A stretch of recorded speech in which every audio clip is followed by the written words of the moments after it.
You can't go too far down the list of YouTube's best documentary filmmakers without getting to James Jani. That feeling is really what I love having in the videos, and it should feel like it's a beautiful garden and there's a bunch of people eating from this tree that has amazing apples on it, and in comes James, who's sort of watching this all and going, okay, hold on, what's going on here? And so I would start digging around the tree to find that the thing that's fueling this tree are dead bodies.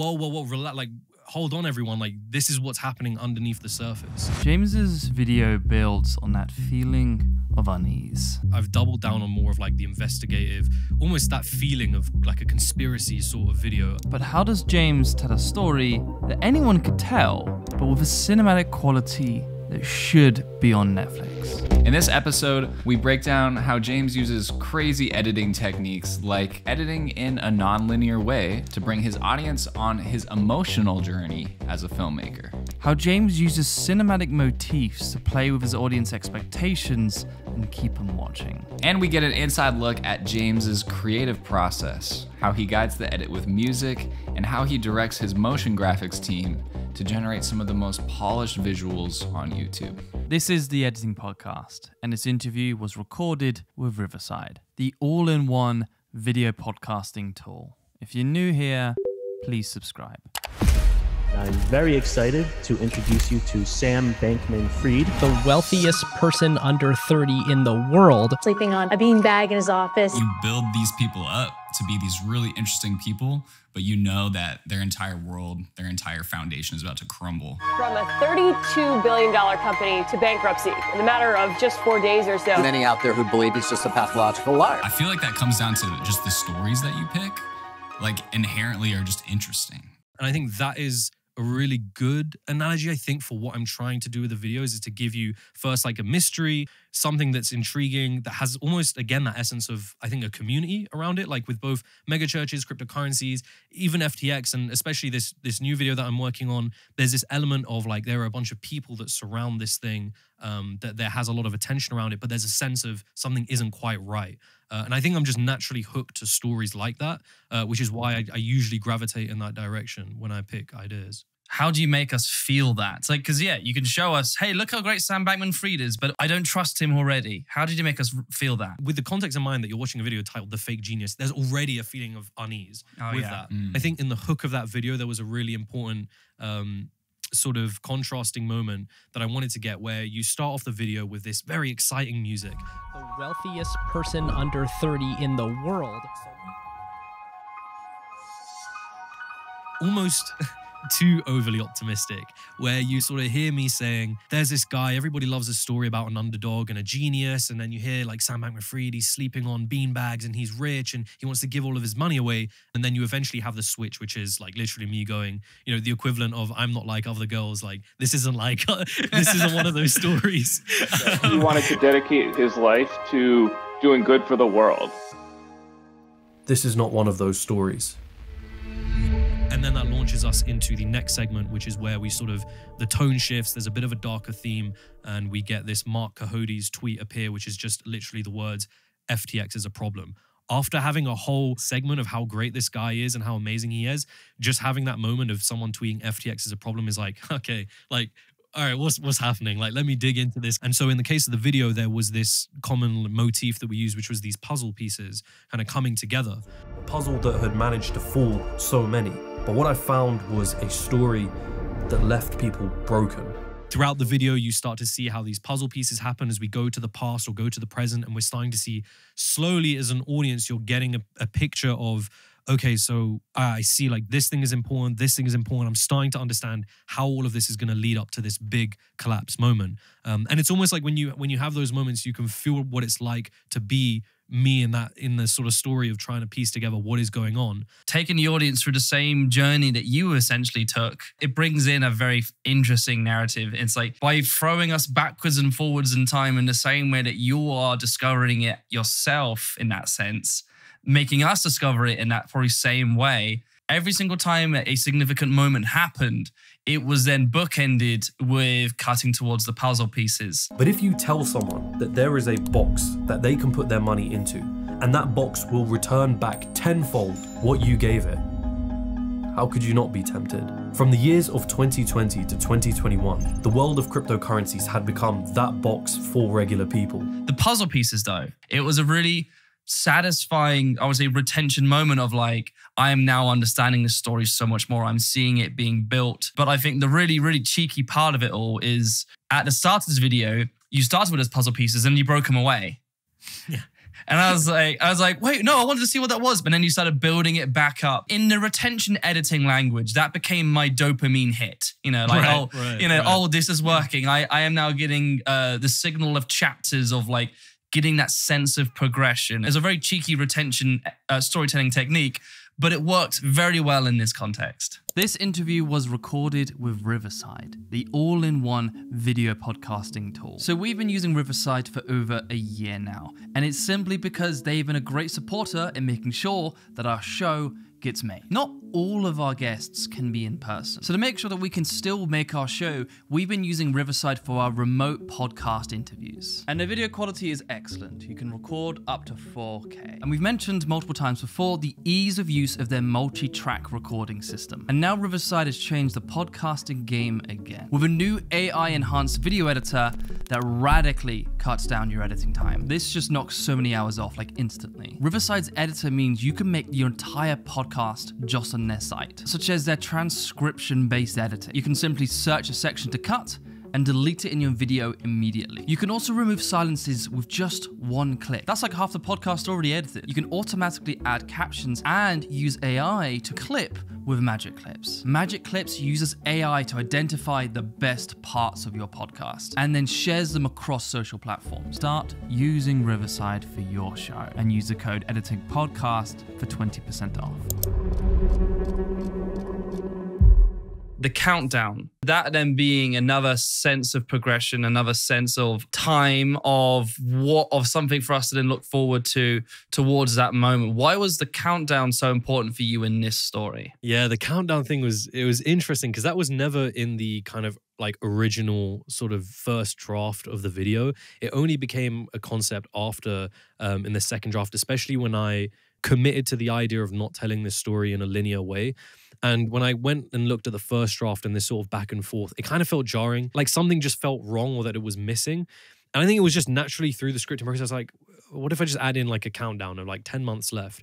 And immediately it was like, oh my God, like that works perfectly because it kind of accompanies even the puzzle pieces element where, so not only are you looking in the past and you're piecing together this puzzle, you're constantly reminded that this thing is going to collapse. There's something is going to fall. And it keeps reminding you why you're building those puzzle pieces. It's because you know things are about to end and you want to find out what the hell's happening. Because constantly in the story, you're told how great this person is, how amazing the business is, and you're piecing together the puzzle. But then you're always reminded every single time there's 10 months left. There's 5 years left. In that retention tactic sort of world, like that again acts as a moment for someone to be like, I'm here because I want to see how this ends and how this eventually how this all sort of collapses. I love it. It's a very, very effective way. Just knowing the end is coming. There's a fantastic feeling about the pre-apocalypse. Right, yes. You know that the world's about to end and that feeling that you can create.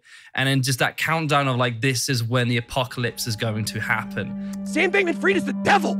He is the devil in crypto. This guy's literally trying to ruin crypto permanently. And you know what he says? Oh, that's not what I'm doing. You liar. You lie, Sam Bankman Fried.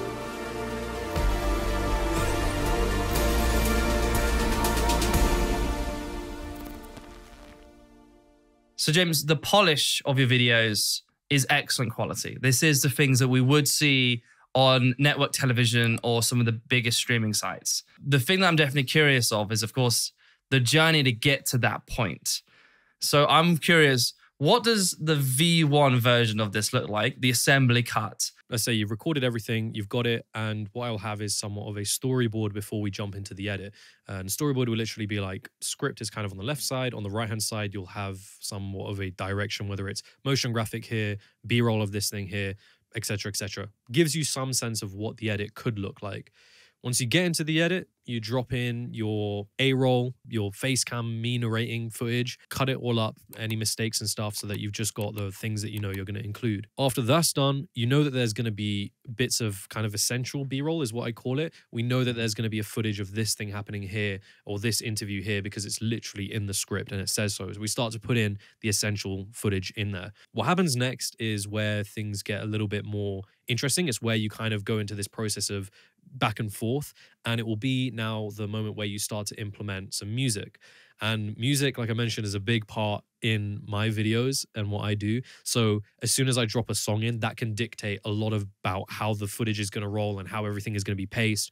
Again, we have a sense of, and it's something I'm still trying to get better at, is having a sense of pacing before you even do that, because that's going to help you with your music selection and everything else. And now we're like, okay, as you like watch through the video, there should be a sense. And again, you can use a storyboard as an example. We know that, okay, we got to get a bunch of clips here of people praising Sam Bankman Fried. But now with the context of the music in there, you can start to be able to shape the clips in a way that it makes sense with the music. One of the greatest quarterbacks in football history. Well, he's not only an ambassador for FTX now, he's also given equity in the company. And the same goes for the Brazilian fashion model and Brady's wife at the time, Gisele Bündchen. The entirety of Major League... At this point as well, again, in the storyboard, you'll have a sense of where motion graphics is going to be, which in the timeline, in Premiere Pro is what I use. The timeline is literally just going to be a black screen that says insert motion graphics of whatever here.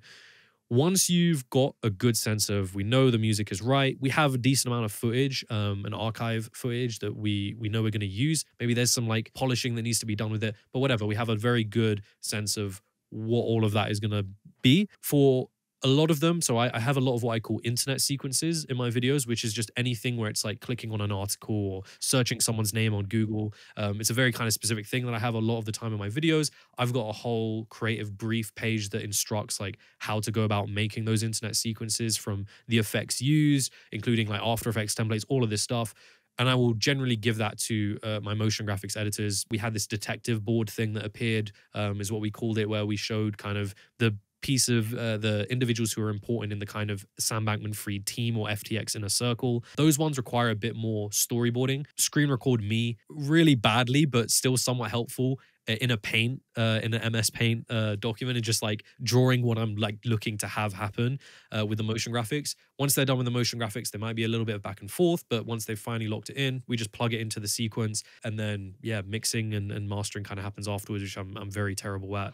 Interestingly enough, conversation around like AI, I kind of use Midjourney to help with some concept ideas, which I have found like AI to be helpful when it comes to like figuring out concepts for stuff. Like with the detective board shots of this video, I knew I wanted something that looked a bit neon and kind of with this orange and blue theme. Ran it through Midjourney, got some pretty cool results, fed it back to my motion graphics guy, and we kind of played around with ideas. And eventually, you know, we got what we were happy with. In one moment in the FTX video, we had this point in time where we're kind of towards the end of the story where customers are trying to withdraw their funds from FTX, and there's this big moment where we talk about how imagine being a customer on FTX when you're hearing all of this bad news and you want to withdraw your money. And we initially wanted to do, we saw it, we were like, we have a big motion graphics bit here.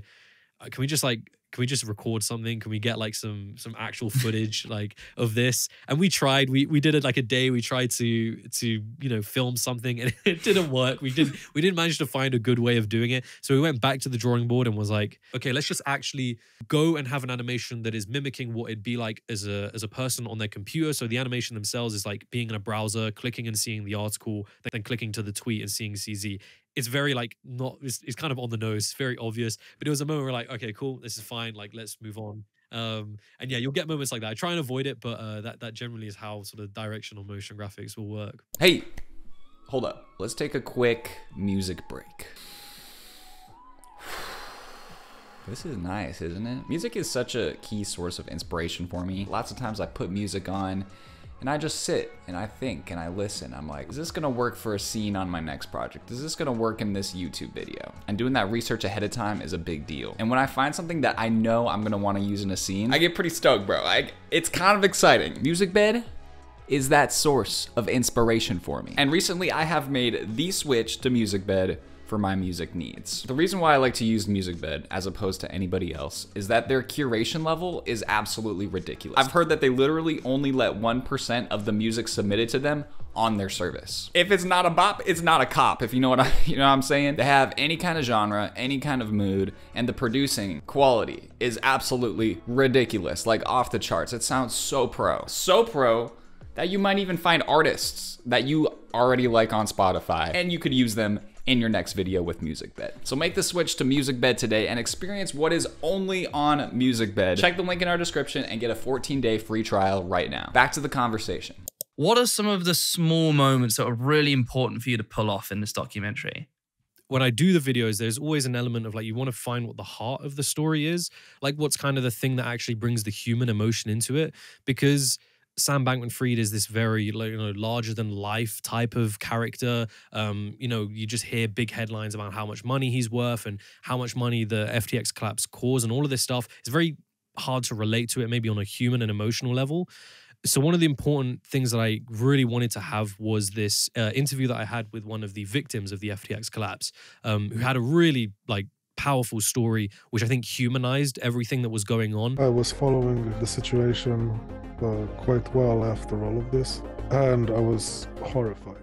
That it's fun to see a countdown. It's fun to see, oh my God, like this guy is not as what people seem, and all of those elements are interesting to watch. But then I think the thing that I constantly wanted to have was this interview running with Martin, who was the victim, and to have him constantly go through his experience and have this moment at the end where I knew I wanted to end kind of the main video on just his own comments and his own thoughts on the whole thing, which I felt would have been the real way to close it out. Is, yeah, you hear this story about Sam Bankman Fried, but you're finally reminded at the end of it that there is someone who, is at the heart of it. The ones who did lose money and had real consequences happened. And Martin, had this really powerful moment where he's talking about, this is like watching all your Christmas bonuses, all your checks, everything you've worked hard to, like seeing it sort of thrown into the wind. It felt like everything I worked up to this point in my life has been just like there were different memories flashing in my head of all the raises you get at work, of all the money you get, Christmas bonuses. It would be all the same if I just took those checks and burned them and thrown them into the wind or whatever. And then this moment where I include in the interview where I ask him,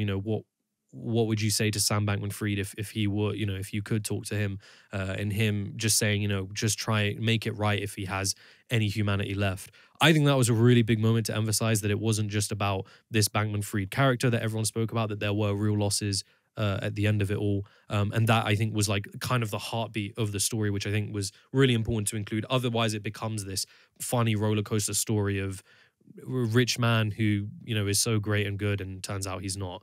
Spectacle is fun. It can be entertaining, but the spectacle doesn't hit until you can bring in that human element towards it. How are you able to allow yourself to be in a place where you don't care how long it is between uploads, or you're making sure that you are working on the video until it's actually done?